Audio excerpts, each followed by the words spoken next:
Bom dia, estamos no ar. Bom dia, teremos início às 10 da manhã do webinar com o palestrante Antônio Carlos Mingroni. Sejam todos bem-vindos, aguardem o início. Eu aproveito para quem já está entrando na sala, convidar a participar da campanha durante o webinar. Se quer ganhar uma arandela Quasar da Interlight, basta fazer um post no Instagram marcando os perfis @interlight.oficial, @revista Lume Arquitetura e @Mingrone Iluminacal. No decorrer do dia, divulgaremos no Instagram da Interlight a sorteada ou sorteado. Aliás, é super importante lembrar que essa é uma palestra interativa, portanto, para participar das enquetes, mandar perguntas, você deve estar logada ou logado no Zoom. Aí temos também os certificados. Se você quiser receber o certificado de participação dessa palestra, é fundamental que você a assista pelo Zoom. E para que a gente tenha as suas informações e consiga mandar esse certificado. Ô Sérgio, você pode dizer para a gente qual o ID para assistir essa palestra pelo Zoom? Pois não, Ricardo. O ID é 835 2306-4754. Perfeito, Sérgio. Repita. 835-2306-4754. Perfeito, um cumprimento a todos que estão entrando na sala, bom dia a todos, bom dia internacional, tá? Nós temos aqui, bem, acho que a gente não vai começar ainda fazendo a apresentação de todos detalhadamente, né? Aqui, olha, a Carolina Ciola, que está acompanhando a gente há 33 semanas, estamos juntos, né, Carolina? O Paulo Monteiro está cumprimentando aqui também, um bom dia a todos. A Giovana Martins também mandando mensagem para a gente. Tá, temos já uma quantidade boa de participantes, uma audiência bastante qualificada para conferir essa 33ª edição do Interligar, a série de webinars da Interlight. Hoje não temos aqui conosco o nosso mediador corriqueiro, ele está de férias, que invejam. Erlei, um abraço para você, tá? Eu sei que você não está ouvindo a gente agora, que onde você está num local remoto, sem internet, tá? Mas no futuro, quando você estiver assistindo essa palestra imperdível, tá? Sinta-se abraçado, tá? Por todos aqui que estão também mandando suas mensagens no chat. Tá? Vamos lembrar também a todos que logo começaremos em 2 minutos, nós faremos a escalada para o início da palestra às 10 da manhã, mas que já preparem as suas perguntas, afinal de contas, temos uma fonte de respostas maravilhosa aqui, o professor Antônio Carlos Mingroni, tá? Então preparem suas perguntas que teremos um espaço para a resposta delas no final da palestra. Tá? Nós que já tivemos uma prévia desse conteúdo fantástico. Temos mais bom dias internacionais, inclusive, chegando por aqui. Tá? Vamos começar a nossa escalada com o institucional, diretora?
Bem, são 33 semanas ouvindo essa música, deixa até um pouco emocionado, porque hoje nós vamos dar início agora ao último episódio da temporada 2020 do Interligar, a série de webinários da Interlight, que completa a sua 33ª edição.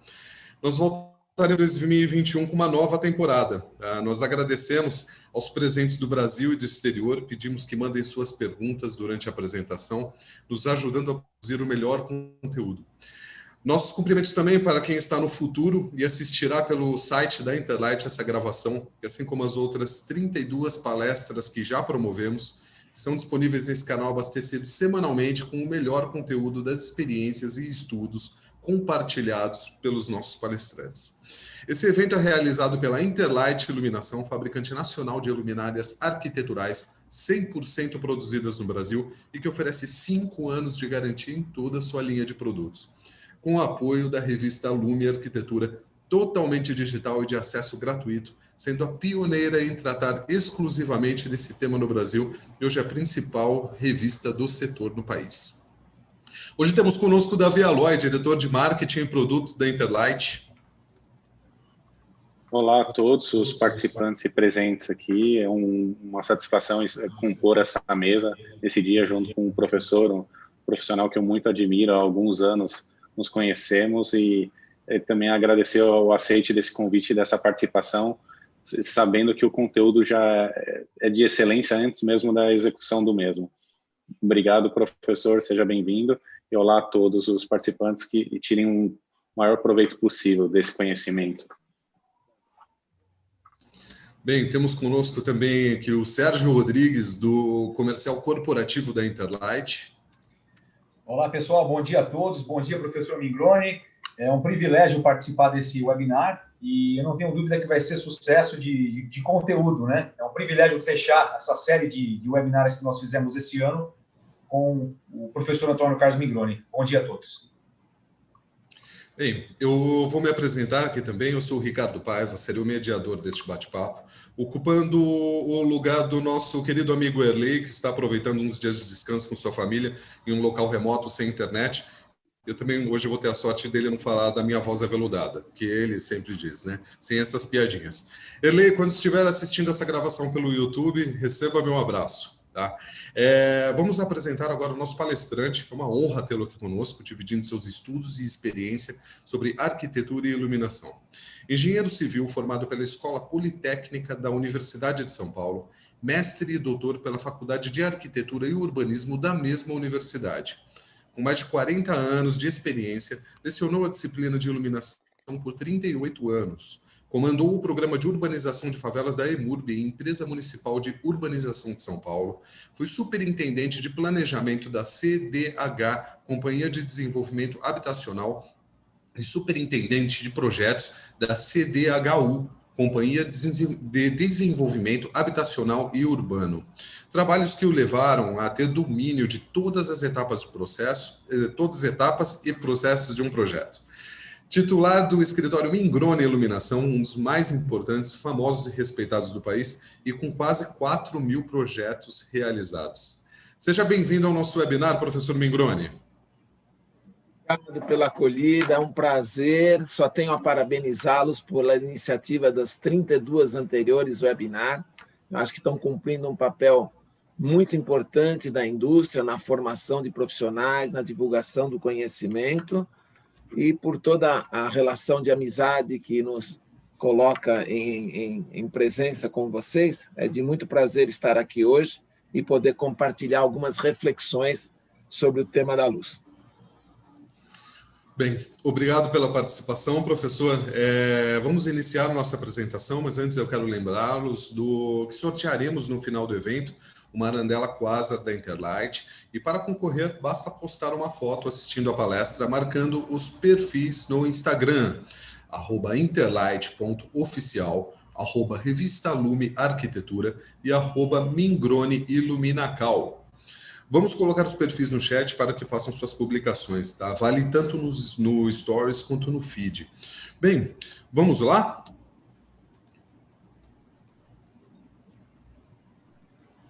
Vamos lá. Professor, iniciando, nós estamos com o tema do nosso webinar, que é a luz dos novos tempos. E acredito que com os LEDs, o novo tempo é agora. Quais transformações essa tecnologia apresentou aos lighting designers? Está mais fácil ou mais difícil projetar?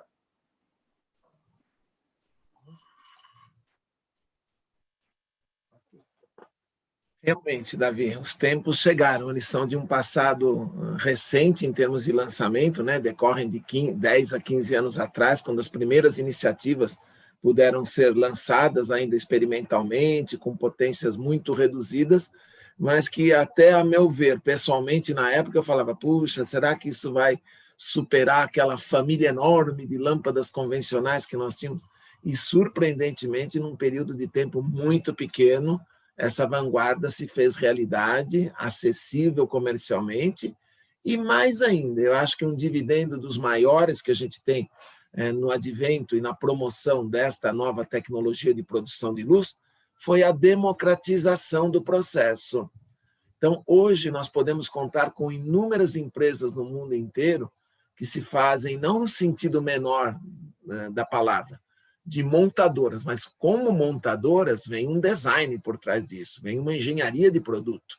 Então, isso me parece que foi como aconteceu com a indústria eletrônica na área de informática. Primeiro uma grande IBM, uma Burroughs, depois isso some e dá espaço para inúmeras empresas que vão, a partir de componentes que se democratizam coletivamente por grandes produções de grandes unidades de apoio, possibilitar, então, a criação de uma diversidade enorme de produtos e, com isso, facultar efetivamente uma acessibilidade do ponto de vista comercial maior e também promover iniciativas que, às vezes, nem passavam pela cabeça de uma indústria de maior porte desenvolver este ou aquele produto que estava preocupado com a escala. Então, acho que o maior dividendo foi esse. E eu vejo no exemplo nacional, vocês são um deles, onde a gente hoje já tem produtos com o melhor do conteúdo. Vou brincar por analogia. Estou com um motor Ferrari, mas você me faz um chassi tão ótimo, uma suspensão e uma direção que eu consigo ter um carro de excelência. Então, essa é a lógica do processo produtivo hoje. Então, isso também gerou muitas oportunidades e, eu diria também, uma economia mais sediada a cada região do planeta, sem tantas globalizações totais. Claro que a globalização continua do ponto de vista dos componentes mais chaves, mas deu espaço a muita criatividade, muito desenvolvimento e muita técnica redundando em busca por cada vez custos mais acessíveis. Próximo. Mas você me fez uma pergunta. Próximo slide disto. O LED, ora, com essa história da miniaturização, quer dizer, a fonte nasce não como uma lâmpada incandescente, ou como um tubo fluorescente, ou como uma lâmpada de descarga ovoide ou tubular. Ela já nasce com dimensões muito reduzidas e, consequentemente, os aparelhos que irão sediá-la também se fazem de proporções muito menores se comparativamente aos tradicionais do passado, claro que guardadas as proporções de utilização. Então, essa tecnologia vem por uma outra forma de produzir a luz. A gente tinha por incandescência, por fluorescência, por descarga, por indução magnética, pouco usada, e depois surge o LED como uma opção de geração de luz alternativa de fato. Então, ele vai gerar essa luz, próximo, a partir de uma tecnologia onde o processo de produção da luz é por eletroluminescência, um pouco assemelhado ao que acontecia na utilização do fósforo na lâmpada fluorescente. É o pó de fósforo que se vê sensibilizado pela radiação e, a partir daí, se produz luz visível, toda a gama do espectro.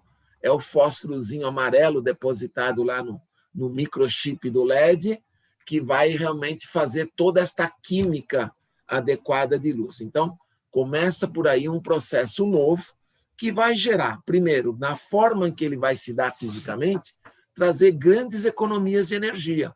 Então, a gente viu que as primeiras opções vão redundar em patamares de redução comparativa ao do passado de quase 50%.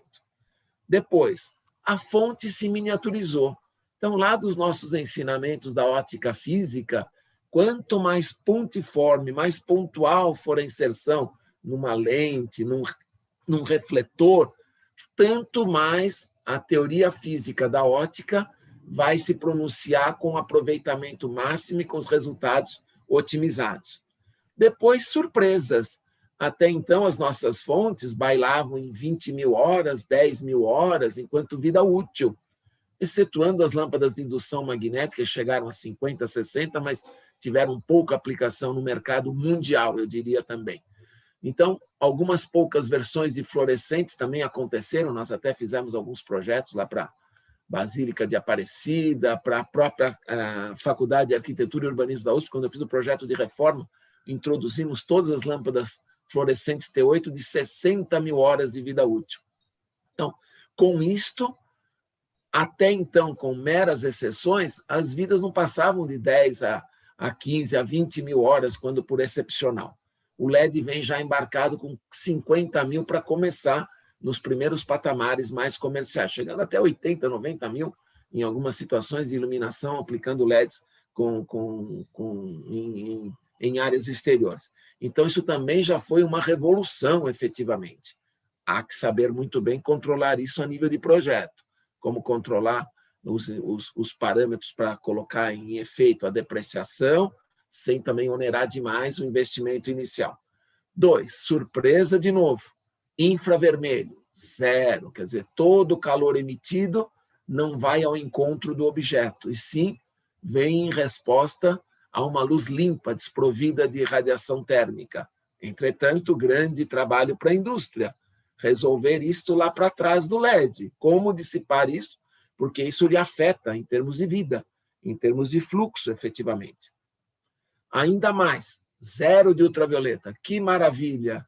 As minhas telas nos museus vão vibrar, as roupas expostas em vitrines, ainda mais. Os livros nas prateleiras das estantes, idem. Então, tudo isso então vem amparado por uma série de vantagens, aliado à pequenez e toda essa condição tridimensional de trabalhar luminárias cada vez mais reduzidas em dimensões. Regulação, perfeita. Consegue-se, com drivers adequados, garantir flutuações do fluxo luminoso a gosto das cenas a serem idealizadas num projeto ou atendendo à necessidade operacional num dado momento, invocando um sensor de luz que colabora com a luz natural em parte da iluminação. Então, riquíssimo em termos de versatilidade. E, mais recentemente, aqueles que conjugam também o efetivar, junto com os drivers devidos e a automação apropriada, a mudança de tons de branco, o Tunable White, que vai permitir, então, efetivar inúmeras soluções de projeto, invocando até aspectos de avanço da ciência, que vamos trazer em pauta daqui a pouquinho enquanto solução. Então, está aí o desenho de uma luminária moderna, vamos dizer, com as suas partes mais constituintes. A lente, começando de baixo para cima, o refletor, uma possível lente, a fonte de luz, o seu dissipador térmico, quer dizer, por essência, essa é a nova unidade iluminante. Então, para nós, a nossa unidade projetual, como eu gosto de chamar, e chamava na universidade as luminárias para os alunos, continua aí, de frente para nós, com todo um arregimentar de informações técnicas de ordem mecânica, elétrica, ótico-fotométricas e, efetivamente, aplicáveis ao seu dimensionamento quantitativo, não só ele, mas quantitativo também, porque outros parâmetros irão regular esses aspectos. Então, acho que com isto, próximo, você veio me dizer agora também, Davi, e como está o projeto? Está mais fácil ou mais difícil de realizá-lo? Eu diria a você, puxa, o projeto continua se assegurando dos mesmos parâmetros que nós tínhamos como premissas ver invocados. Quer dizer, primeiro, um buscar sempre constante da aproximação com a própria luz natural. Sempre foi um grande anseio revelado pelo projetista na busca de um maior bem-estar, de uma conjugação de efeitos em comparação com a luz natural, etc. Possível isso? Sim. Quer dizer, hoje eu posso me apropriar muito mais da luz natural com dispositivos que a regulem enquanto presença no ambiente, ou detectem, e com isso eu posso regular a minha fonte artificial de modo a favorecer o atendimento suplementar dessa mesma luz natural. Tons de branco, ótimo. Muito se tem falado de ciclo circadiano, de relógio biológico, muito apropriado. O bem-estar está em plena voga. Com a pandemia, então, mais ainda. Estamos quase mais restritos aos ambientes confinados, sejam nossas casas, sejam limitadamente nos espaços de trabalho, onde a gente efetivamente tem que criar novas formas de ver a luz presente no espaço. E cada vez mais, acredito eu, não seja só por aspectos lúdicos que possam estar sendo invocados, mas num espectro variado, e nós vamos comentar isso daqui a pouquinho, como isso pode acontecer só no ambiente restrito ao nosso dia a dia, como também no escritório, no comércio, na loja, no museu, no hospital, e em inúmeros outros ambientes onde a gente possa revelar toda essa virtude associada a esse comportamento fisiológico humano, que é o da nossa regulação do ciclo circadiano. Índice de reprodução de cor, continuamos perseguindo os mesmos desejos. Aprimoramos isso, novos métodos de ensaios, maiores cuidados, o índice relativizado ganhou, houve, então, com o advento do LED, houve progressos na identificação de requisitos de desempenho da própria fonte de luz, como a questão do vermelho presente no índice revelado mais a miúde, conforme seja o ensaio promovido via referências do IES. Controle de ofuscamento. Nossa, eu me lembro dos meus primeiros tempos, quando eu fui assistir a uns cursos do professor Live Smith. Live Smith foi uma pessoa fantástica, era um homem da Philips, era o cérebro, vamos dizer assim, projetual da Philips no passado, na década de 80, 90, e esse homem sempre falava: o ofuscamento, cuidado com o ofuscamento. Ele era de origem holandesa, então o ofuscamento é uma perseguição, é um trauma que a gente tem que invocar a cada projeto, no sentido de dizer, não pode ocorrer. É a satisfação plena do usuário. Ele pode não ser velador, a ponto de cegá-lo, mas ele não pode estar presente a ponto de prejudicar o conforto ou a realização de uma atividade visual. Então, com isto, ainda prosseguindo, né? Não só isso, como as possibilidades de regular esta luz, como eu disse para vocês agora, comparece como um fator mais proeminente ainda, e outros aspectos, como, por exemplo, né, da miniaturização, da busca cada vez mais em encontro de uma arquitetura que busca cada vez mais uma visão limpa de forro, de superfície, para poder atender aos anseios dos arquitetos. Acho que com isso espero ter, em parte, vou completar agora um pouquinho mais, com a questão de que a preocupação muito grande hoje é com o nosso urbano. Tá? Então, próximo. Eu diria que as nossas atividades de projeto se dão em 2 níveis, Davi. Você me disse, é complexo ou não é complexo? Sim, sempre continua complexo. Mais fácil ou menos fácil? Não sei a que ponto. Eu acredito que as dificuldades e facilidades se mantiveram. Nós temos hoje o quê? Eu diria que o projetista tem hoje muito mais consciência social do seu trabalho, consciência de grupo da sua coletividade de que ele participa, fabricantes, fornecedores, colegas projetistas, associações representativas de classe, demais colegas que demandam o nosso trabalho, que são os arquitetos. Vejo também um comprometimento maior, talvez nós, por lidarmos com uma matéria tão nobre, a luz é a matéria de projeto das mais nobres, né? O Senhor iniciou a criação, segundo Gênesis, a partir da luz. Então, e como dizia Einstein, o resto da vida pensar o que é a luz é uma coisa tão maravilhosa que você vê imersa dentro dela e daí você passa a ter vida, porque sem ela, na obscuridade total, você nem se relacionaria, nem produziria, nem faria acontecer nada. Então, é um etéreo presente em cada planeta, emanado das estrelas, que cria uma coisa assim divina do ponto de vista de expectativa com relação ao ser humano. Então, esse comprometimento nosso e essa conscientização também se fez com base nos recursos naturais que temos que poupar, e o planeta grita por socorro a cada momento, na conservação desse meio ambiente, quando do descarte as fontes convencionais eram bem problemáticas, né? Mercúrio, todas elas continham isso, bem problemáticas para o meio ambiente, e também, última ênfase, a questão do bem-estar. Afinal, produzimos o quê? Produzimos uma arquitetura de luz que está invocada exatamente por esse aspecto de sempre relacionar o que há de melhor para o ser humano.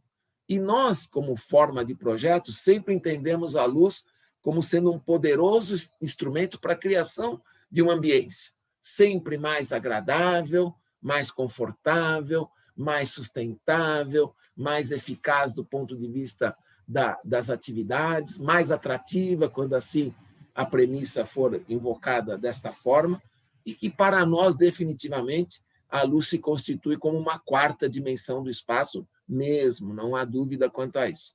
Mas considerando o espaço urbano, que eu acho que é um campo de atividade que os nossos colegas, já são muitos no Brasil, tenho que cada vez se tentar fazer mais presentes. Eu sei que as questões com as prefeituras são complicadas, mas eu diria, há um viés. Cada vez mais os empreendimentos têm ganhado em dimensão. E eu acho que pós-pandemia, todos os grandes grupos imobiliários também vão pensar em maior quantidade de espaços coletivos. As pessoas descobriram que somos muitos, estamos juntos, mas também estamos só individualmente. Individualmente, estamos sempre só. Haja visto a pandemia, não adianta ter dinheiro, ter jatinho, ter plano de saúde 6 estrelas, que você está no mesmo barco.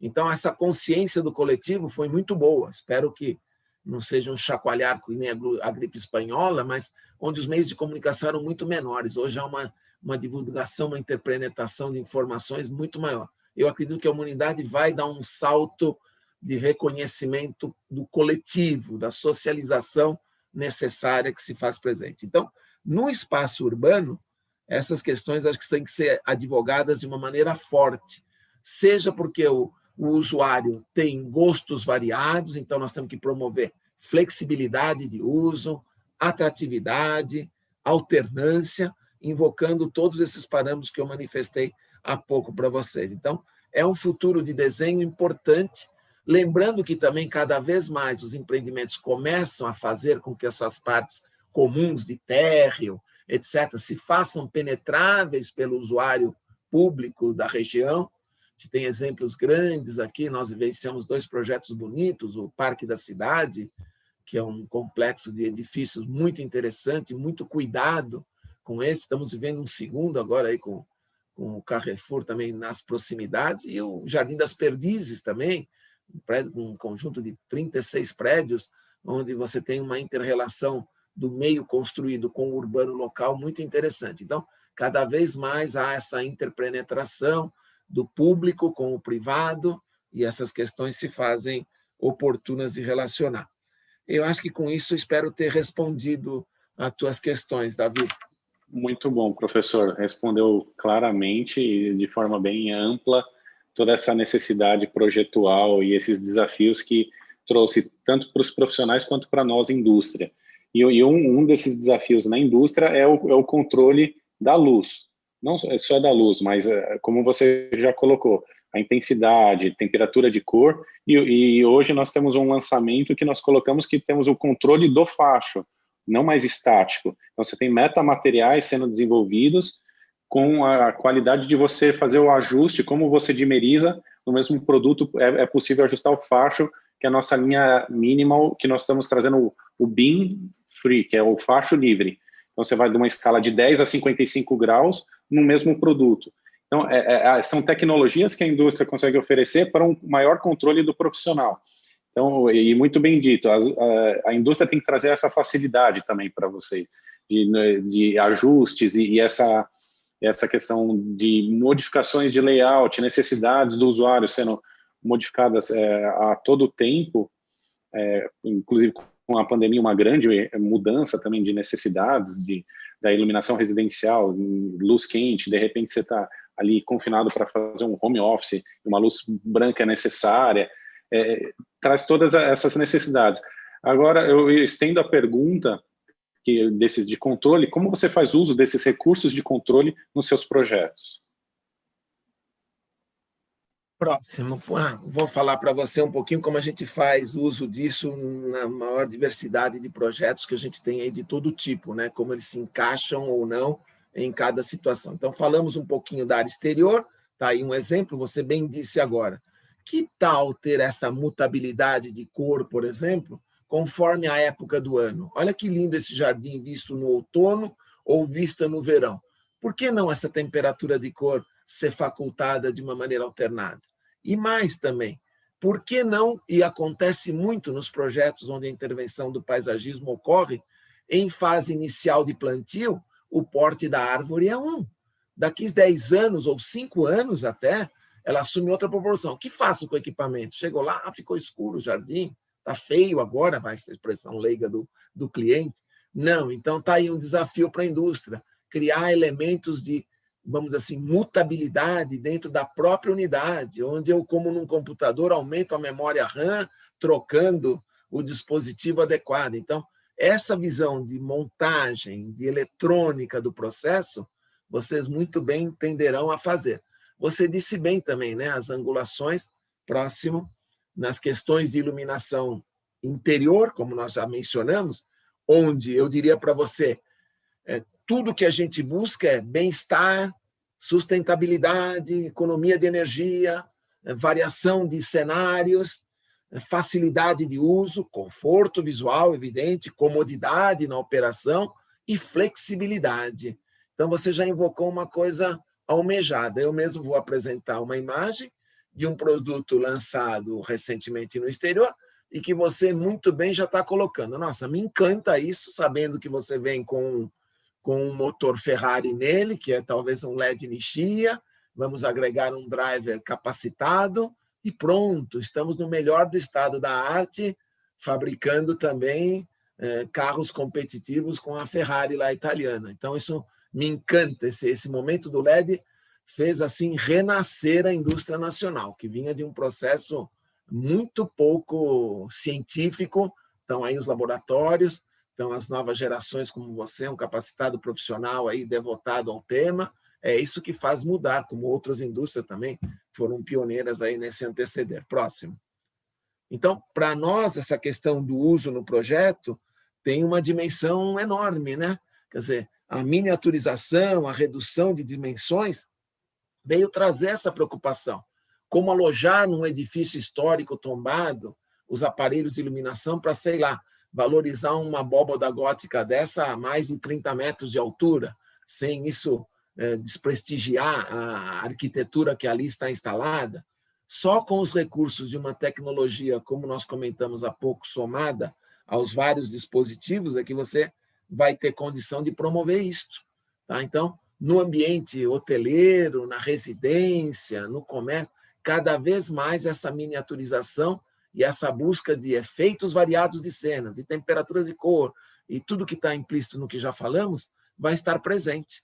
Então, eu vejo como uma aplicação muito constante. Nós mesmos temos feito algumas aplicações já nessa linha de produtos, especialmente com a mutação de tons, o thermal white, efetivando o ciclo circadiano em hospitais recentemente. Vamos agora aplicar numa grande unidade de um supermercado. A pessoa vai à compra na área de fruta, legumes, verdura, vai chegar lá com a luz do dia da feira, se ele chegou para pegar a liquidação ao meio-dia, ou se gosta de cedinho para pegar o alimento fresco, a luz vai estar compatível com essa atmosfera. E outras oportunidades que a gente vai ter que lançar a mão. Próximo. Eu só queria te lembrar, e daí é um input para vocês, é marketing, pensando, Davi, mas pensando já em produto.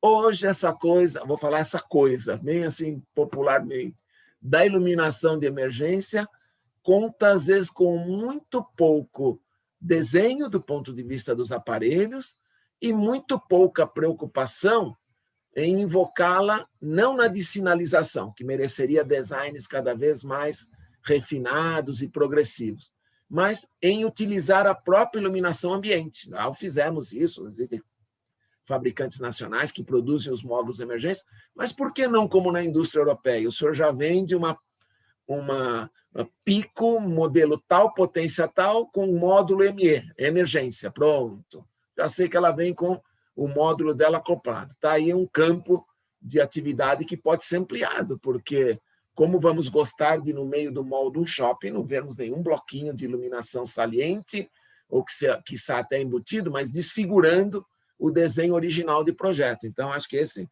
é um ponto importante que eu gostaria de salientar também. Próximo.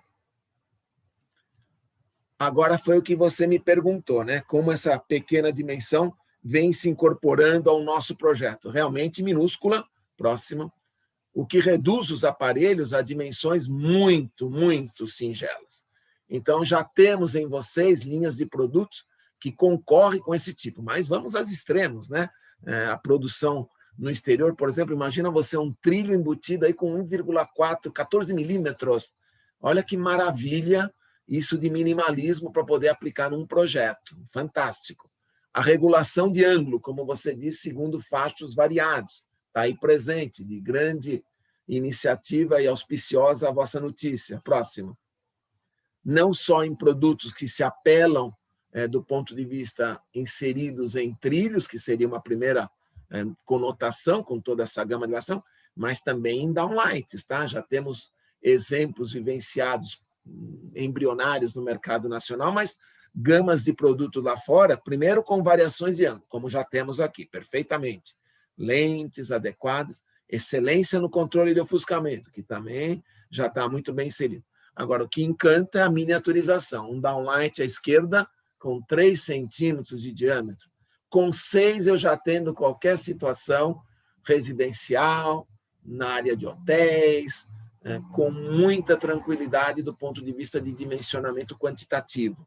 Então, isto deve revolucionar a realização dos projetos como tal. Já temos algumas iniciativas em curso com esses 2 tipos de iniciativa. E mais, né? Voltando à questão, com vocês mesmos, nós desenvolvemos um projeto recente, né? Onde você, por nossa solicitação também, agregou e resolveu muito bem, né? O sistema EDOIT com os elementos todos praticados com o protocolo DALI. Então, vai ser uma grande área de eventos no Shopping Iguatemi JK, onde nós vamos ter um controle individualizado das peças e, com isso, eu consigo criar cenários os mais diferentes, que vai do casamento ao lançamento de moda que vão ocorrer na sala de eventos. Então, a resposta da indústria nacional tem sido excelente. Então, como temos trabalhado os nossos projetos muito bem, com o estado da arte posto à mão. Quer dizer, hoje eu tenho praticamente tudo que de melhor eu pudesse acessar no exterior, já sendo disponibilizado no mercado nacional pelos diferentes fabricantes. Próximo. Está aqui. Então, com isto eu consigo, né? Resultados de luz dinâmica, como no canto inferior à direita, né? Contextualização de soluções pela miniaturização, as mais restritivas, aplicadas às mais diferentes situações, um edifício histórico, onde não possa ter inserções que revelem por demasiado a presença do aparelho. Controle pleno do aproveitamento da luz natural, com essa integração dos sensores, com o protocolo DALI, com a dimerização dos produtos. As mais diversificadas situações, tenham luzes direta, indireta, mais confortável, mais controlável, e domínio total do operador. Somado às tecnologias clássicas de automação, eu diria que os protocolos Casambi e seus derivados em Bluetooth sejam a grande preocupação da indústria. Então, a minha reflexão é isso. A indústria nacional, vocês em particular, agora à nossa frente, já estão se preparando para isso, porque isto será a segunda revolução, no meu parecer, individualmente falando.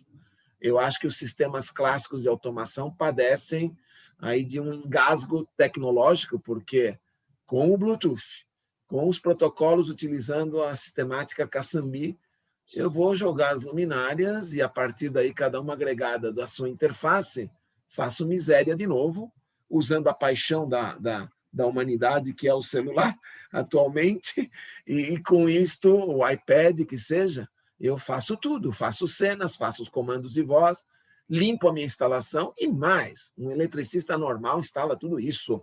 Nós tivemos episódio agora num grande escritório de um banco, onde instalamos um sistema com esta modalidade e a instalação foi feita pela equipe de instalação da obra normal. Então, sem parafernálias de fiações, de quadros, de comandos variados, etc. Próximo. Então, ainda você dizendo, difícil ou fácil? Ah, não, nós tivemos episódios onde a iluminação era difícil, às vezes até para falta de recursos. Olha, tem um exemplo lá do Teatro de Araras.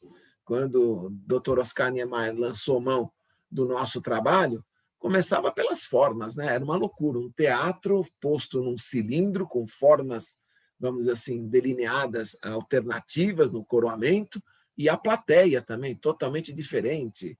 Então, houveram trabalhos onde eu me lembro, na época a gente se valia de ábacos de cálculo, de novo, né?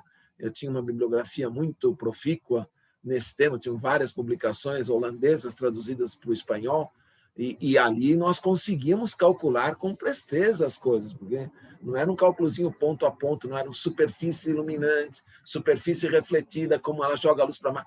Os ábacos também são uma preciosidade técnica. Para os que vivem a era da eletrônica, é uma maravilha. Quem não enxergou a régua de cálculo, né? Os jovens nem conhecem o que é isso. Existia no passado uma régua de cálculo que fazia todas as operações, até cálculos hidráulicos. Então, era um perfeito ábaco, como temos os chineses, os japoneses, com os seus ábacos, os hindus, aqui também há isso. Então, hoje, o que há? Há uma transformação de projeto, há maior rigor, há maior diversidade de produto, há maiores solicitações. Então, eu diria, os projetos hoje são um pensar coletivizado em termos de técnica, como dar resposta a essas diferentes situações. Exterior, interior, ambiente de compra, de uso, de transporte, de escritório, de permanência, de venda, tudo invoca, então, uma contextualização diferenciada. Próximo. E não raro, os instrumentos continuam válidos, graças a Deus. O nosso Dialux Evo, que é a plataforma mais comumente encontrável, no passado nós usávamos um software chamado Lumen Micro, foi, vamos dizer assim, americano, que é o que deu desdobramento. Ele também fazia depois, junto com o 3D Max, fazia renderizações também. A gente chegou a fazer aí o Banco Santos, a Pinacoteca Estação, toda renderizada, também é um instrumento valioso. Com o advento do Dialux e por satisfação plena, todo mundo jogando nessa plataforma os seus dados fotométricos, então também vai a recomendação, refletindo com a indústria, todo mundo tem que preparar os seus ensaios fidedignos e jogar nessa plataforma. Aqui vou dar uma parte, Davi também um colaborador intenso, essa união da indústria da iluminação com os profissionais, via Abilux Asbai, também está fazendo um trabalho lindíssimo de sistematização das informações técnicas dos produtos luminárias e outros acessórios, onde nós vamos ter datasheets completos, consignados com os melhores padrões internacionais, devidamente citando o que são os parâmetros mais aceitáveis normativamente, imprescindíveis de conter o produto, e com isso expulsando os famigerados similares do mercado. Só quem tem essa hombridade pode acontecer com isso. E depois, quiçá, a gente progrida para algum meio de certificação mais fidelizado e também o compromisso, né? Porque também o nosso passado é meio bandido, né? Por que bandido? Porque quando fizemos isso com o reator eletrônico, a coisa desandou um pouquinho, né? Porque quando o Inmetro foi ao mercado inspecionar, todo mundo punha o selo, mas era mentira o que faria. Coisa feia. Então, vamos esperar que a indústria, na mão dos jovens agora, tenha esse progresso assegurado, tá certo? Era isso, acho que, Davi, espero ter respondido em parte as tuas questões. E, muito bem respondido, professor. Eu vou dizer só um pouquinho mais, me permita. Ah, não, tá bom, é isso mesmo, perfeitamente. Acho que depois eu concluo. Pode seguir. Ok, professor. Pegando um pouquinho o gancho de alguns produtos que o senhor, inclusive, citou aí, a linha Do-It, né, que é um produto super versátil, onde a gente pode ter perfis com aba, sem aba, instalados de forma pendente, de forma aplicada, agregando projetores, módulos pontuais, difusos ou pendentes, né, inclusive assimétricos, e também a linha Slim, que é uma linha externa com um excelente controle anti-ofuscamento, e também com um sistema de dispositivo anti-surto, uma coisa muito importante para essa linha externa. Então, diante dessa gama de produtos, né, de lançamentos, eu tenho uma pergunta para o senhor. O consumidor final, seja ele residencial ou comercial, ele tem essa consciência de todas as possibilidades que um projeto de iluminação pode oferecer para ele, ou ainda é preciso fazer aí, de certa forma, um exercício de educá-lo, né, no sentido de convencê-lo dessa necessidade? Sérgio, vou me permitir. Obrigado pela pergunta. Prazer estar com você, que nos atende aí no dia a dia. Vou tentar responder essa pergunta, mas ao final onde depois dessa visão mais completa, nós vamos dizer, olha o que temos a lhe oferecer. Isso realmente não é convincente? Então, me permita que eu faça responder mais ao final, por favor. Perfeito, professor. Combinado. Tá bom?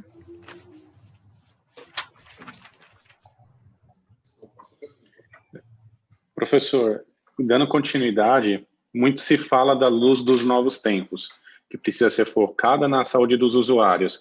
Temos circadiano, certificações WELL, que é um desafio para os profissionais, essa adequação e esse long life learning, né, de um aprendizado contínuo, com toda essa tecnologia embarcada nas fontes de luz, como já falamos anteriormente. Qual a responsabilidade dos projetistas nesse sentido das fontes de luz aliada ao impacto na saúde dos usuários?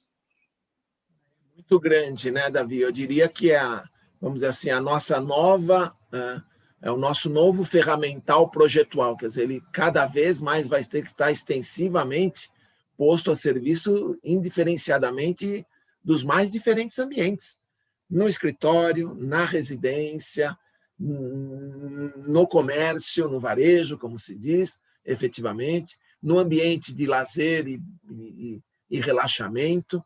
Acho que esta contribuição associada ao conhecimento científico vai tornar, eu acho que como uma premissa, assim como nós temos exigências na norma de índice de reprodução de cor, de nível de iluminância, também isso pode estar sinalizado como uma premissa desejável de ocorrer para determinados ambientes.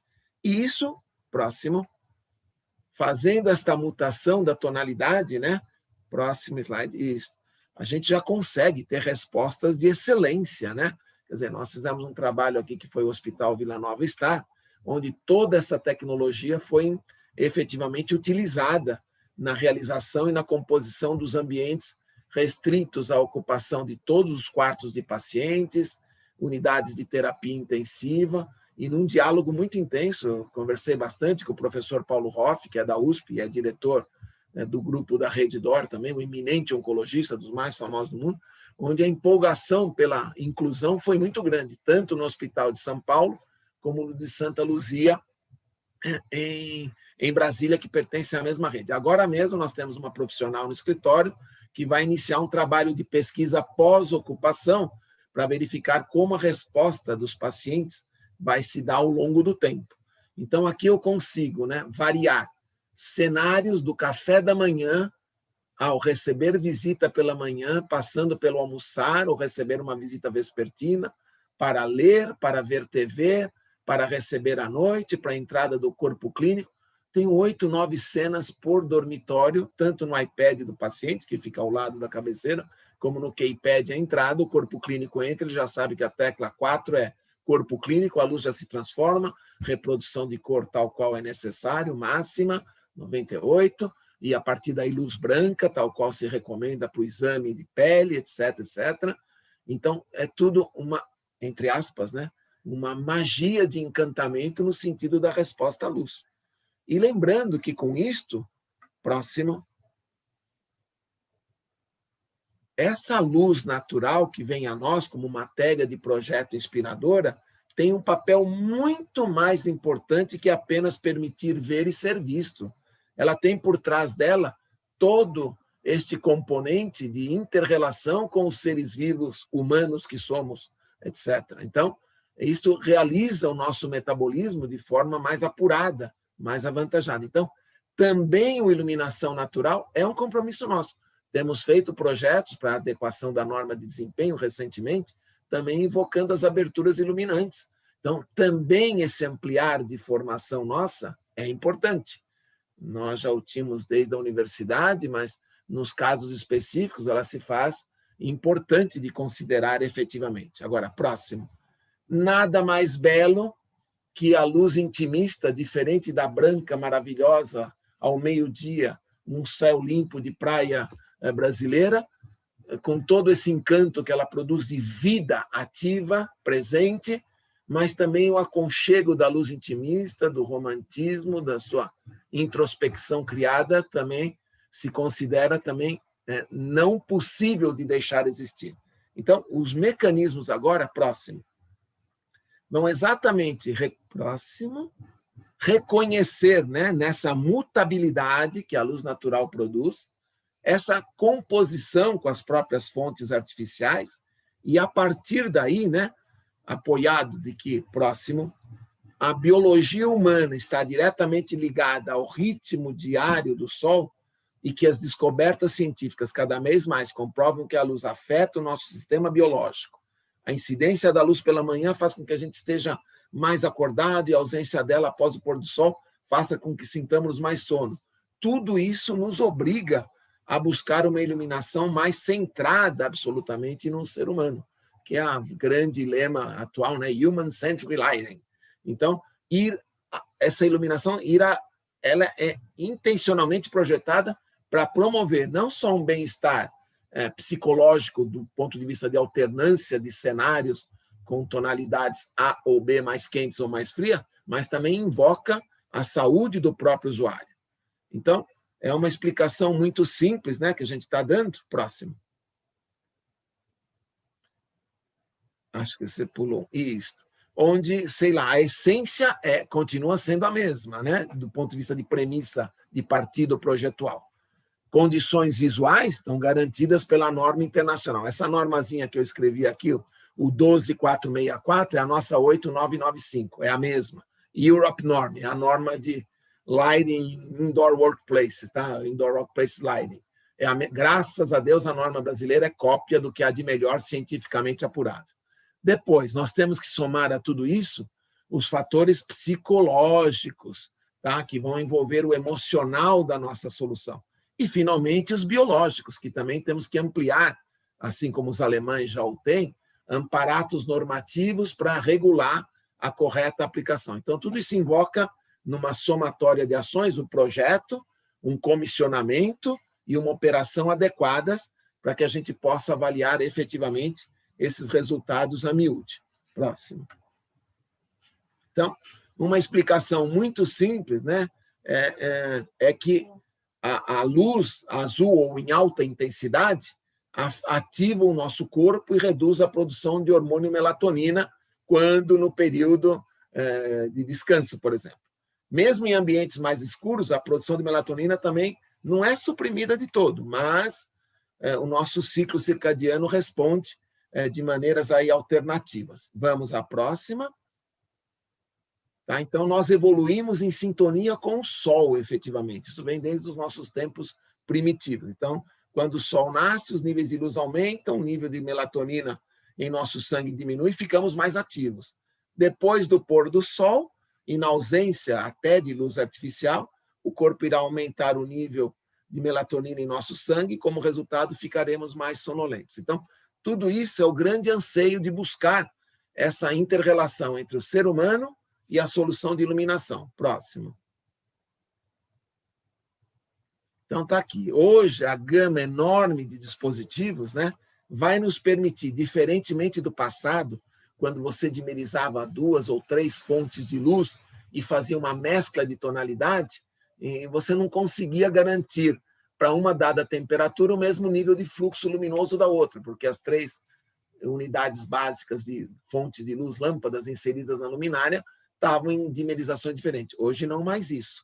Hoje a gente consegue escolher a temperatura de cor e implicar uma dimerização de X, 3, 2, 1% a 100% para aquela tonalidade. Então, os recursos se ampliaram em muito, no sentido de promover essa consubstanciação dessa solução como um todo. Então, a tecnologia veio facilitar e alterar muito esses processos. Agora, eu gostaria só de salientar no próximo slide, é um fato importante. Aonde nós podemos estar aplicando isso? Puxa vida, podemos estar aplicando em várias circunstâncias. Então, nos escritórios, está aqui o primeiro slide à esquerda, superior esquerda. Hoje os ambientes estão mais descontraídos, né? Há momentos de reflexão, momentos para o trabalho, vamos dizer assim, o layout inspirado em Google tornou-se um parâmetro arquitetônico para desenvolvimento de novas propostas de escritórios, em grande parte dos ambientes. Então, com isto, as pessoas sentem convidadas a se comunicar mais, podem concentrar-se no trabalho numa outra parte do espaço, a desejar se inspirar no que vão ter que produzir, ou para recuperar suas forças numa área de descanso. Então, o Tunnable White aqui vem ao encontro total da expectativa. Então, é um ponto marcante para a realização desse tipo de aplicação em projeto. Já no slide à direita, tem uma amostra de uma loja, por exemplo. Então, na loja, o que se espera? Esse momento de revelação, nós o aplicamos até em alguns provadores. Como você se sente com a roupa à luz do dia e como você se sente frequentando um jantar à noite. Então, essa tonalidade faz a pessoa perceber diferente, mas no contexto da loja, como eu disse no começo, numa vitrine, por exemplo, eu posso ter, segundo o horário do dia, a tonalidade de cor, por exemplo, mutante, e acompanhando a presença da luz natural em sintonia do que eu vou estar vendo naquele momento determinado, com a densidade de iluminação requerida, etc., como um apelo de venda, né, qualificando maior o produto, tudo isso associado à correta reprodução de cor, etc. Um outro ponto interessante que eu vi levantado também recentemente é, às vezes, um museu temático de um único autor, vamos supor um impressionista. Como ver a luz no museu? Não, vamos pôr 3000, é mais quente, mais intimista, com reprodução 98.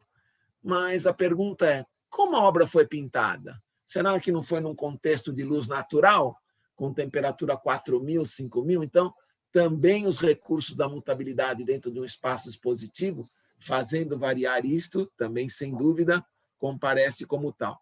E mais ainda, na indústria, especialmente, como eu citei, no hospital, agora há pouco embaixo, trabalhos de recuperação. Nós fizemos um trabalho no passado muito rico para uma casa, que na realidade era um edifício hospitalar, que agregaria hóspedes portadores de Alzheimer ou mal de Parkinson, onde ainda com tecnologia convencional, a revelação dessas mutabilidades se faziam, agora se fariam com muito mais rigor. O empreendimento não teve viabilidade financeira, fechou, transformou o prédio em uma outra coisa, mas foi um estudo muito profundo. Eu me lembro que eu fui buscar uma bibliografia nos Estados Unidos, até o professor Carman, falecido, que era um mestre na área hospitalar, me falou, Migrone, tem isso daí, posso copiar? Mandei para ele tirar xerox dos livros.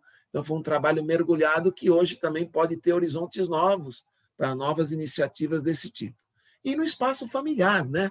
Quer dizer, na residência agora, com a história da pandemia, estamos vivendo mais e mais interiormente. Então, como isso não acontecer de uma maneira a planificá-la melhor, no sentido de realizar isso de uma maneira mais efetiva?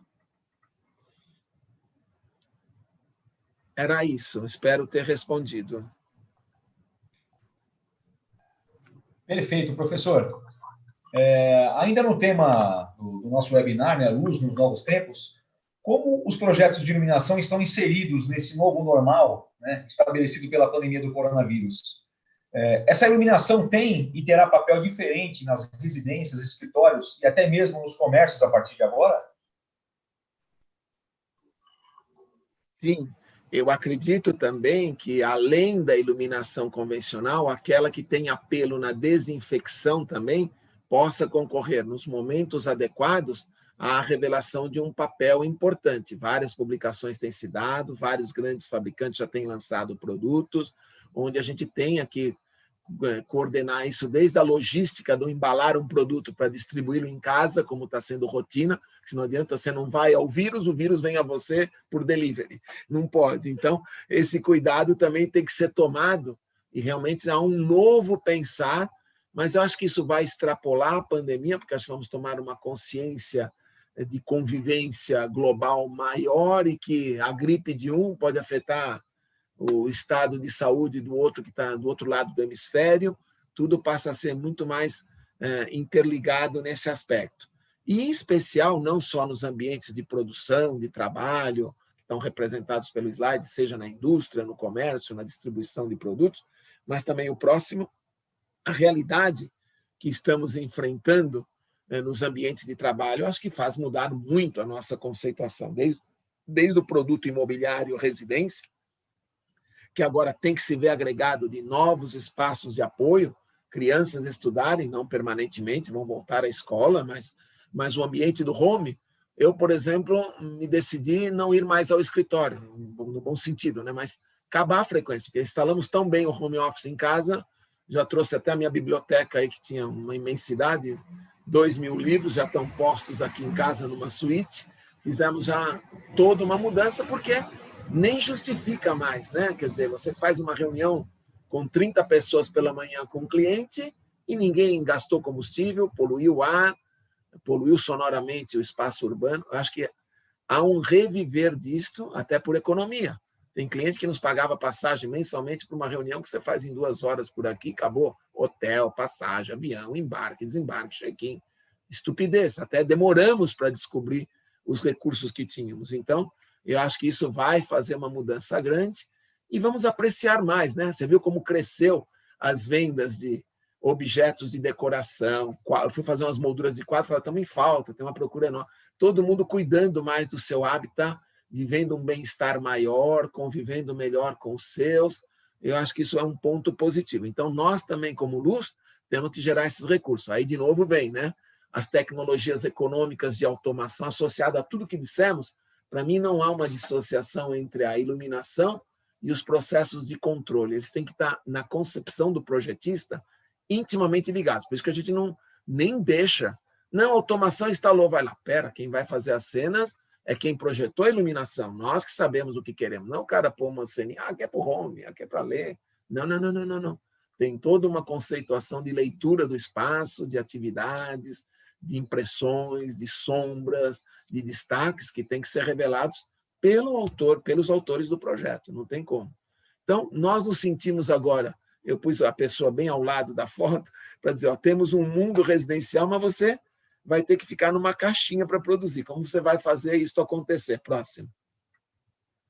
Mas também temos todo o resto das outras atividades, que agora, com o Tenable, com o bem-estar, com o reconhecimento científico das propriedades que a luz nos afeta, tudo isso acho que tem que ser recomposto. Acho que a gente tem que visualizar isso. E mais, o próximo, de novo, as tecnologias com protocolos do tipo Kassambi ou Kassambi, tá? Que vão tornar a nossa vida ultra interconectada, mesmo interiormente, tá? E que a gente possa comandar isso tudo agradavelmente, sem o apertar até de um botão por comando de voz, com Alexia, como eu comentei com vocês, nós acabamos de fazer no escritório de uma corporação financeira recentemente aqui. Então, próximo. Isso não faz prescindir dos outros mecanismos, posso continuar tendo os mesmos elementos, sem, contudo, prejudicar isso. Eu acho que era isso, Sérgio. Espero ter respondido para você e criado aquele pano de fundo. Agora sim, eu posso responder aquela pergunta do consumidor. Então, se me permite, eu prossigo com ela. Então, eu quero só pôr um slide de fundo, que é o nosso próximo, para dizer, olha, o nosso papel tem que ser muito bem trabalhado. Quer dizer, a nossa formação holística aqui tem que contar com uma boa visão administrativa para efeitos de custo, na acepção da imagem que o cliente o tenha, técnica para divulgar todas as vantagens, de comunicação, tem que ser o Silvio Santos para vender o baú da felicidade, porque às vezes não é fácil fazê-lo primeiro entender, porque às vezes pode estar recheada de boas intenções a tecnologia, mas ela é mal explicitada, eu percebo isso.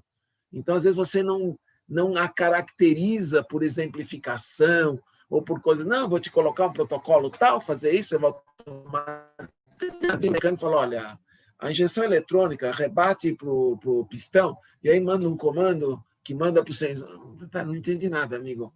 Então, aqui temos que ser muito didáticos, quer dizer, revelar isto e com os propósitos da visão do cliente. Às vezes, o objeto do desejo não adianta insistir e ir além de certos patamares de automação ou de tecnologia pretendidos. Há budgets, há premissas, há focos a invocar. Faço aqui, não consigo fazer no todo, mas aqui serve de uma referência, até no sentido de engrandecer a solução do próprio cliente, seja um projeto comercial ou mesmo residencial. Então, isso é patente. Então, aqui vai um trabalho a mãos dadas. Eu sempre advoguei isso no passado. Olha, Philips, Oswald, vocês são grandes. Agora temos isso muito diluído. São várias excelentes empresas nacionais que juntas podem criar cultura da luz. Essa cultura tem que ser essa difusão da importância da luz. O cara pensa que luz, comprei meu apartamento, preciso iluminar. Yamamura. Tem que acabar, sem nenhum menosprezo ao Yamamura, mas tem que acabar essa visão pequena da dimensão, dessa quarta dimensão do espaço, que é a própria luz. Eu consigo transformar um apartamentinho de 3 dormitórios num encantamento de iluminação, às vezes com pouco recurso, com muita criatividade, com escolha de bons produtos, sem estar fazendo nenhuma química adicional. Então, a defesa do papel do projetista também nesse processo é muito importante. Dali o pedido também para os fabricantes não concorrerem com os projetistas. Isso também é um recado importante. Tá? Isso daqui tem que ficar muito claro. O meu papel é este, o papel deste é aquele. Não tenho como recusar, indico 3, 4, 5 amigos, inimigos, o que queira, não importa, mas democratizar a escala de produção, cada um na sua faixa de atuação. Eu acho que isso é sustentador do processo. Quantos enveredaram por isso? Eu vou dizer, porque já não está mais no Brasil, mas a dona GE, nos últimos tempos, criou uma equipe de projetos enorme e, sei lá, se cada 10 que fazia, vendia um. Quer dizer, não é uma política adequada. Eu, por exemplo, diria, eu não vou usar produto GE, o cara me apunhala pelas costas, como é que eu vou fazer isso? Não dá. Ou faço uma coisa ou faço outra. Não tem sentido uma coisa dessa. É uma inversão. É que nem eu chegar para a Interlight, viu, Davi? Marketing produto. Estou lançando uns produtos bacanas. Vai ser parecido com o teu doente toda a linha. Mas você está louco? Você está louco? Está louco? Está bêbado? Então é isso, tá bom? Era isso, Sérgio. Espero ter respondido agora. Muito bem colocado, professor. Mas algo continuando, senão... Não, muito bem colocado, e é isso. Respeito com cada um na sua área, isso é importantíssimo, e a indicação dos profissionais, essa valorização, como nós primamos ali na amostra virtual que nós fizemos. Valorizar, trazer essa visão muito do light design aquém do interiores, do arquiteto que está ali por trás, mas sim essa nossa comunidade, né, essa valorização. Continuando, professor, visto que há essa questão do ensino também, da iluminação, que envolve esses profissionais e a ampliação do mercado, como professor de arquitetura na FAU-USP, sabemos que a academia, na arquitetura, a matéria de iluminação é muito superficial. Ela está ali naquele misto de conforto térmico, ambiental, e se perde muito, né, a essência da iluminação dentro da arquitetura. Como você vê um aprimoramento no ensino da cultura de iluminação na academia? E trabalhando com muitos alunos e estagiários, quais os desafios do profissional e conselhos que dá a quem está em busca de aprimoramento profissional? Boa pergunta, Davi. Me faz lembrar os tempos acadêmicos e de estar constantemente aprimorando essa condição na valorização e no aprimoramento dos profissionais. Então, eu vou te fazer um pequeno à parte aqui de início. Diferentemente das outras faculdades, a Faculdade de Arquitetura e Urbanismo da USP conta com 4 disciplinas de 4 horas semestrais junto à questão da iluminação. Uma delas até eu mesmo criei, que se chamava o Projeto da Iluminação no Exercício da Arquitetura. Essa era uma disciplina lecionada no 4º ano que me encantava do ponto de vista, dado que a primeira da série reunia os conhecimentos teóricos de iluminação natural e artificial. A segunda, né, se somava à primeira, perdão, eram bases gerais, que formulavam as bases de conhecimento de ergonomia, atendendo aspectos de iluminação, acústica, conforto térmico, etc. A segunda, também semestral de 4 horas, era a tal iluminação natural e artificial, onde se davam todos os fundamentos em 4 horas semanais por aula. As classes eram de 75 nos últimos tempos, 150 no começo, enormes. E a partir daí, o que acontece? Nós tínhamos uma terceira disciplina que, ao término do conhecimento de acústica, iluminação e térmica, integrava isso em ateliê. Então, os professores iam aos alunos, elegia-se um terreno, se propunha uma edificação e aí se projetava segundo os aspectos de conforto térmico, acústico e de iluminação. A quarta disciplina, que era uma ofertada no 4º ano, que era o projeto, eu gostava demais, tanto é que eu tenho aqui na minha biblioteca uns 50 trabalhos de aluno. Eu orientei vários TFGs, no passado se chamavam TFG, os trabalhos de conclusão. Às vezes eu tenho o trabalho da disciplina mais lindo do que os próprios da FG em termos de primor gráfico, com montagem. Lindos, lindos, lindos. Um dia vale a pena a gente até expor uma coisa dessa, porque é emocionante.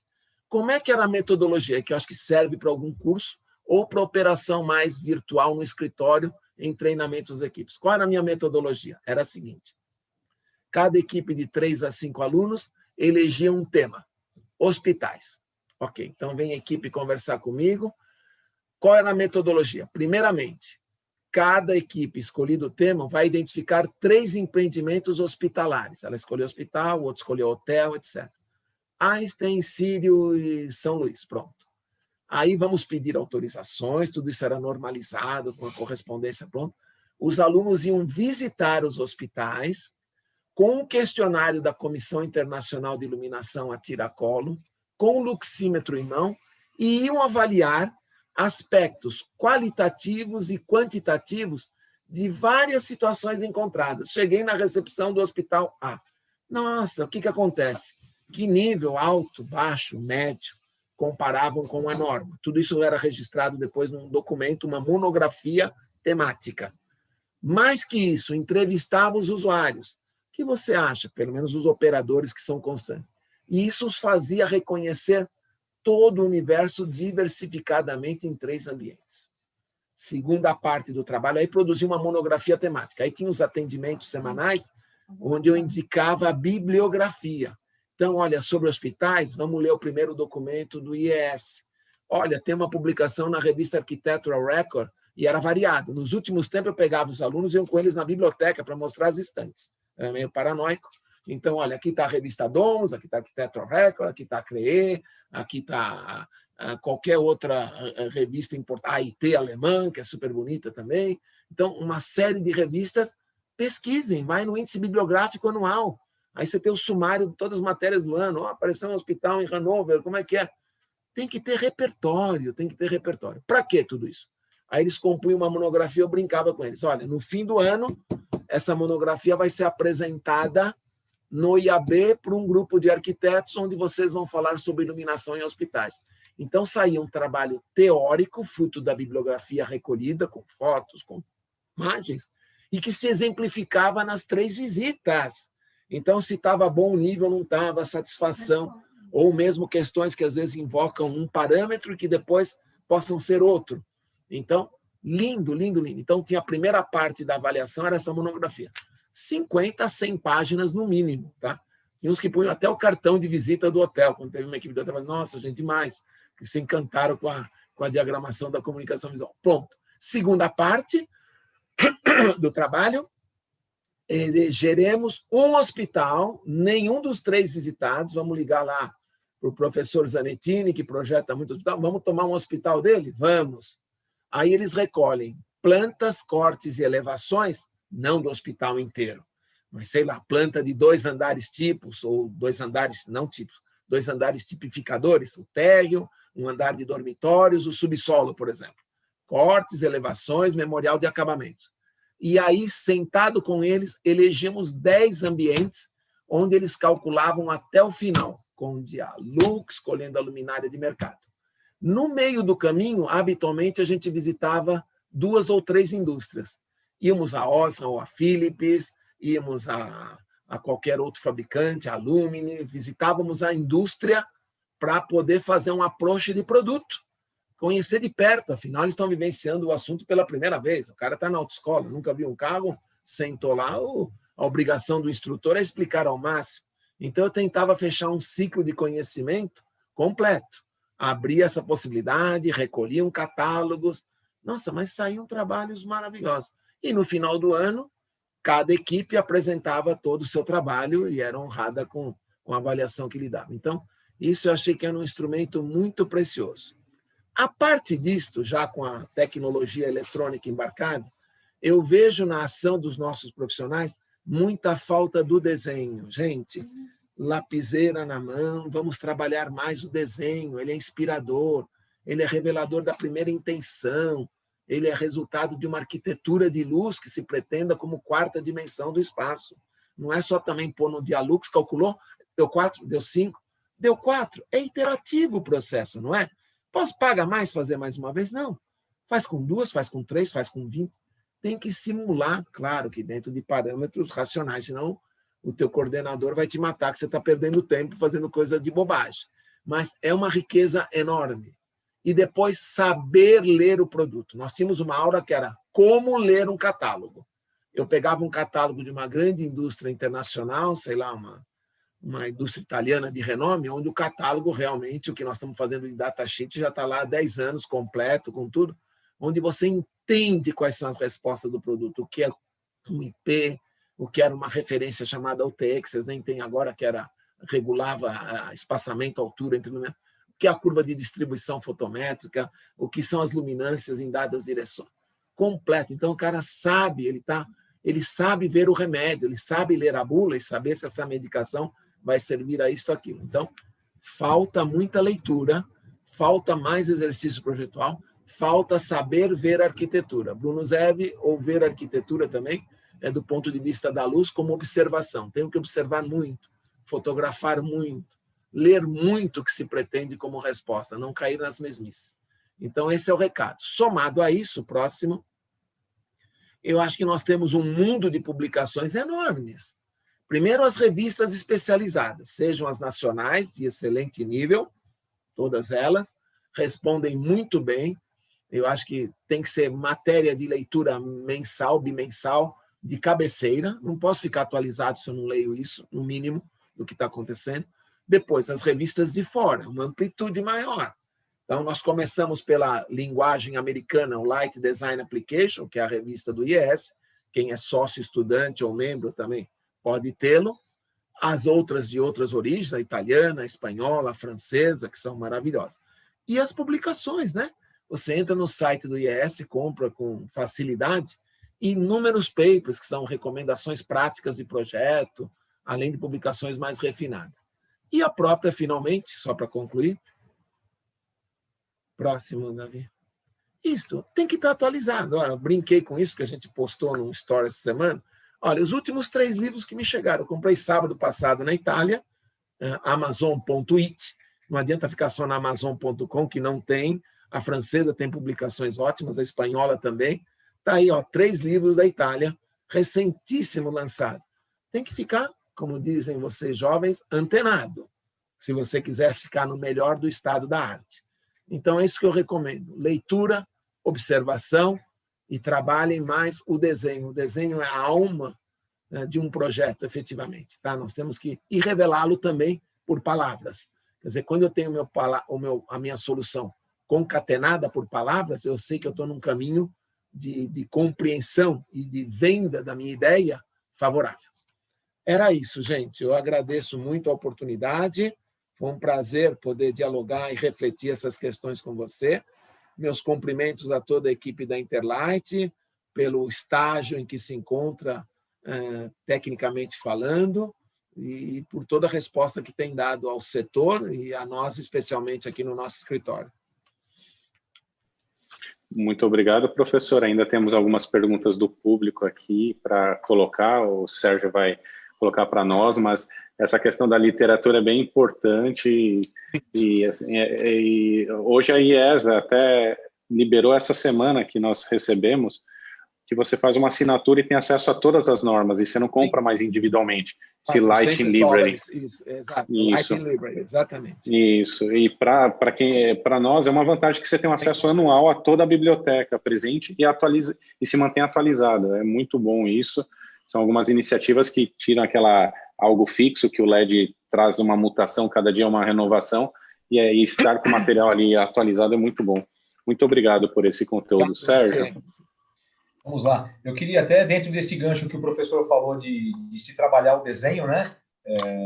Isso se faz presente mesmo, porque na nossa mostra virtual nós tivemos o privilégio de ter com a gente alguns desenhos do professor para o espaço que foi feito. Então, e a gente costuma dizer que é nesse momento, né, professor, que a gente acaba comprando o projeto. Porque, como o senhor bem disse, né, fazer um cálculo no computador ali é meio que óbvio, né? Então, essa parte do desenho ajuda muito a vender esse projeto. Eu tenho aqui uma pergunta da Gleice Ferreira. Ela pergunta o seguinte, professor: como podemos usar a luminotécnica para criar um projeto sustentável que economize recursos em termos de material, manutenção, recursos energéticos e etc. Está plenamente atual a pergunta, mas aí está na identificação da solução em si. Quer dizer, a solução de iluminação vai ser dada por uma escolha prévia de um sistema que estará composto por unidades projetuais que são as luminárias. Como eleger a luminária? A partir daquela que oferece o seu melhor desempenho, seja óptico, do ponto de vista das características de distribuição da luz, seja na relação de fluxo luminoso que ela promove, em relação à potência que ela consome. Eu vou fazer uma analogia simples para você, Gleice. Vou compor uma frota de veículos. Que carro eu vou escolher? Eu começo primeiro como primeiro parâmetro. Tem uma hierarquia de parâmetros. Primeiro os que fazem mais quilômetros por litro de gasolina, os mais econômicos. Vou montar uma frota de transportes, isso é importante. Tá bom, ele pode ser econômico, mas pode não levar a carga que eu necessito. Aí eu vou selecionando. Qual dos que eu selecionei em escala hierárquica mais econômica eu vou utilizar na faixa de carga que eu preciso transportar. E assim vai. Então, com a iluminação é a mesma coisa. Que índice, primeiro, que índice de reprodução, que temperatura, que fluxo, que potência consome. Com isso, eu interajo, porque também no cálculo, em função da ótica, podem resultar composições diferentes. Por isso do processo iterativo também. Essa luminária tem uma relação ótima, fluxo lumen-watt, mas precisa ver como ela distribui essa luz. Pode ser que seja para aquele pé direito uma distribuição não muito adequada. Então, vamos ao software, calculamos, simulamos, olha, deu 8. Olha, com outro modelo do outro fabricante, nessa outra condição, deu 6. Então, parece que a outra é melhor, não? Claro. Custo dela. Então, eu tenho que somar essas coisas todas. Então, é um processo holístico mesmo. Eu tenho que estar com a cabeça voltada para vários parâmetros. O custo do próprio aparelho, porque às vezes você tem coisas excelentes, com rendimento maravilhoso, mas o custo vai lá para cima. Então, é um equilíbrio de ações. Por isso que a iteração, a simulação, é a resposta que eu vou dando. Você fez com esse modelo? Quanto deu nessa sala de aula? Deram 9 peças. Por que com essa deu 12? Porque assim assado. Mas quanto custa 12 e quanto custa 9? Pode ser que o cliente não queira a excelência do 9, vai gastar mais energia porque ele quer um investimento inicial mais em conta agora. Agora, todas elas têm que estar amparadas pelo menor consumo, por materiais sustentáveis. Isso virou uma tônica comum a todas as iniciativas de produção de um produto desse. Ok? Não sei se eu respondi, a temática é longa para poder falar, mas em linhas gerais seria isso. Com certeza, professor. Muito obrigado pela resposta. Foi bem esclarecedor. Bem, eu queria pedir um espaço antes da última pergunta para lembrar que esse é o nosso 33º encontro. Nosso primeiro foi lá em março, no início da quarentena, e num momento inicial de confinamento, que todos se perguntavam, né? E aí, o que vai acontecer agora? Assim, na ocasião, a gente procurou promover um encontro dos apaixonados pela luz, tanto para se abraçarem virtualmente, como para dar um instante de respiro naquele momento com tantas dúvidas sobre o futuro, né? E diante desse cenário, estabelecemos um bate-papo solto, um encontro de amigos que, embora técnico, ele sempre foi feito com uma linguagem descontraída que tornou palatáveis temas bastante complexos. E olha que não foram poucos, tá? E desde então, semana a semana, as manhãs de quarta se tornaram momentos de compartilhamento, de conhecimento, com a apresentação de estudos, ideias dos profissionais e acadêmicos da iluminação. É importante lembrar que esse conteúdo atraiu também especialistas de setores relacionados, como a arquitetura, o design de interiores, o paisagismo, a indústria, o varejo, todos esses também contribuindo e enviando dúvidas e sugestões de pauta, quando não participando com a apresentação de dores das suas áreas de atuação. E esse compartilhamento de ideias rendeu uma enciclopédia digital, a gente pode chamar assim, em forma de vídeo, com livre consulta, desenvolvida por especialistas, com conteúdo fundamentado em linguagem acessível. Aliás, uma quantidade impressionante de consultas e visualizações que você pode conferir lá no site da Interlight, tá? Hoje nós fechamos com chave de ouro a primeira temporada do Interligar, com a presença do professor Antônio Mingroni, contribuição que não poderia faltar nesse conteúdo, e faremos um pequeno intervalo para aprimorarmos nosso formato, orgulhosos por desempenhar esse papel na difusão da cultura da luz. Encerramos essa temporada e voltamos em janeiro com uma nova temporada, com mais qualidade e novidades. Continuem conosco, confiram os webinários que ainda não assistiram, tá? Tem uma playlist exclusiva lá no nosso canal no YouTube chamado Interligar, também no site da Interlight. Nós agradecemos o altruísmo de Patrícia Fernandes, Josivan Benegatti, Rui Soares, Lu Guerra, Rafael Sanches, Mônica Lobo, Daniel Feldman, Gilberto Franco, Maneco Kinderé, Jamile Torman, Eduardo Becker, Neide Senzi, Ana Paula Nafá Pérez, Daniela Pavelski, Isaac Rosenblatt, Benedito Abud, Marcos Castilha, José Luiz Galvão, Marina Makoviec, Valmir Pérez, Oswaldo Perrenot, Denise Barreto e Guinter Parchalk, Patrícia de Trapano, Silvia Carneiro, Rafael Leão, Henrico Benedetti, Betina Martal, Cláudia Borges, Letícia Mariotto, Beth Leite, Mariana Novaes, Vicente Scopacasa, Carlos Fortes, Esther Stiller, Fernando Forte e Lori Crisel e Antônio Carlos Mingroni, fechando com chave de ouro essa temporada do Interligar. Muito obrigado. Muito obrigado a todos. E vamos à pergunta final e clássica para o professor. Professor, qual a sua luz? Vou parodiar Frederico Fellini, tá? Luz é tudo. Substância, sonho, sentimento, estilo, cor, tom, profundidade, atmosfera, história, ideologia. Luz é vida. Excelente, muito bem colocado. Artisticamente, encerramos então aqui nosso webinar, agradecendo a sua participação nesse encerramento de temporada, com todo esse conteúdo. Os comentários e feedbacks estão sendo fantásticos aqui desse ensino, dessa aula, quem foi. Em breve teremos uma nova temporada repaginada, com muito mais qualidade aqui para ser inserida de digital que nós estamos desenvolvendo.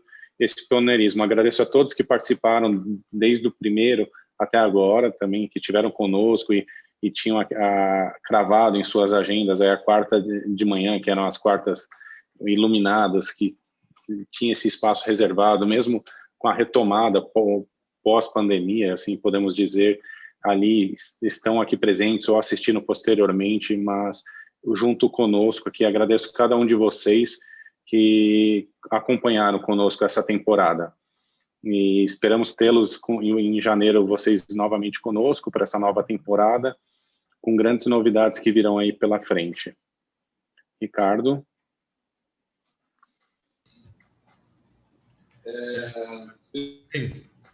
Sim, falando, professor, foi incrível o conteúdo, muito obrigado.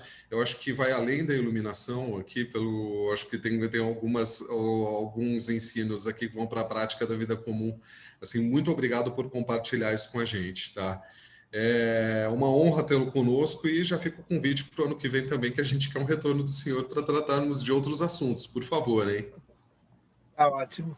Eu só tenho a agradecer a todos vocês que colaboraram conosco, parabenizar toda essa iniciativa da Interlight, reverenciar os meus cumprimentos a todos que me antecederam nos outros webinars. Olha que time maravilhoso, a citação de tantos profissionais que atuam na nossa área. O Brasil é uma fortaleza nessa área de iluminação, está engolindo e vai, espero que engula no bom sentido, né? Todas as referências internacionais, porque é de gente muito capaz e muito diversificada nas suas ações. Então, a minha emoção, o meu congratulamento é em favor de todo o nosso setor, que cada vez está mais coeso, mais unido, mais preocupado em fazer avançar o segmento como um todo, sem particularidades pessoais.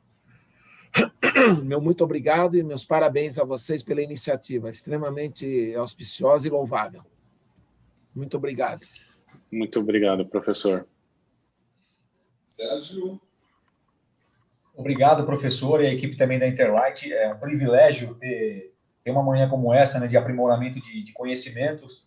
E quando a gente ouve o senhor falar sobre o tema, né, nos deixa realmente muito satisfeitos de poder participar do segmento de iluminação. Então, muito obrigado mais uma vez. Bem, eu quero dar um último recado, um último lembrete, o recado do sorteio, tá? Nosso último sorteio da Arandela Quasar do ano. E para você concorrer, tá? Até o final da tarde você ainda consegue concorrer, basta postar lá no Instagram, marcando uma foto dessa palestra, marcando @interlight.oficial, @revista Lume Arquitetura e @Mingrone Iluminacal. Corre que ainda dá tempo de concorrer, tá? E ganhar essa luminária maravilhosa que a gente gosta tanto. Muito obrigado a todos pela presença. Professor, novamente, muito obrigado, tá? E obrigado por nos acompanhar nessas 33 edições.